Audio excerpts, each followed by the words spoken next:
สบายดีมื้อนี้มาอยู่กับข้อยนุ่นทีวีมื้อนี้ข้อยสิมาสอนเอา data ฟรีจากลาวอีดูโอเคแอปบางอย่างนี่เนาะลาวอีดูโอเคมื้อนี้ข้อยสิมาสอนเอา data ฟรีหลัก5มันจะได้ทั้งหลัก5หลัก2หลัก7หลัก9แล้วก็พอบ่นี้เนาะให้ใส่เบอร์รหัสใส่เบอร์เขาเนาะนี่หลัก5โอเคแล้วก็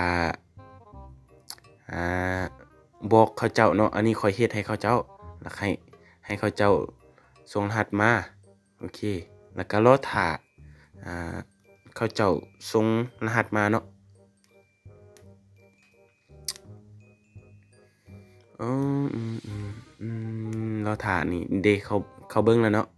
รอท่าเนาะว่าเขาจะส่งไว้บ่โอเคลาวส่งเป็นรูปภาพเนาะโอเคโอ้ก็ผิดโอเคกดเข้าไปแล้วก็ให้เบิ่งรหัสเนาะ767421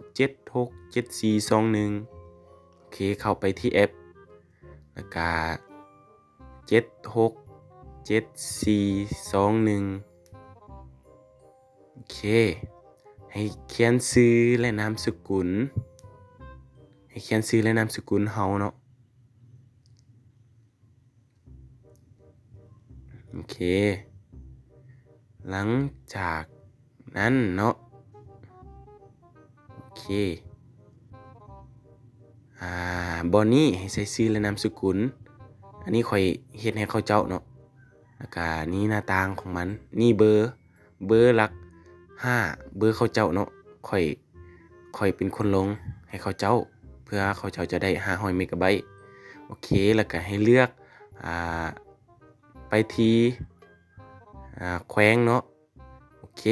เลือกแขวงโอเคเขาเจ้าอยู่แขวงบริคำไสเนาะโอเคเมืองก็ให้ใส่เมืองเฮาอยู่เนาะโอเคเมืองปากกระดิ่งเมืองเขาเจ้าอยู่เนาะโอเคแล้วก็ไปที่วัตถุเนาะหลังจากนั้นให้ไปที่วัตถุโอเคบอนวัตถุนี่เนาะเลือกโอเคใส่นักศึกษาหรือว่านักเรียนก็ได้แต่ค่อยใส่อื่นๆเนาะ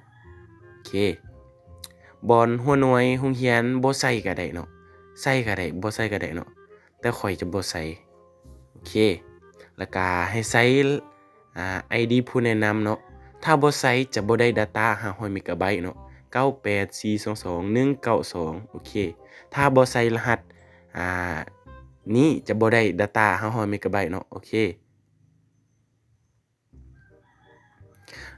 กดลงทะเบียนแล้วก็ให้เลือกอันนั้นเราบันทึกแล้วอันนี้มันแล้วเนาะโอเค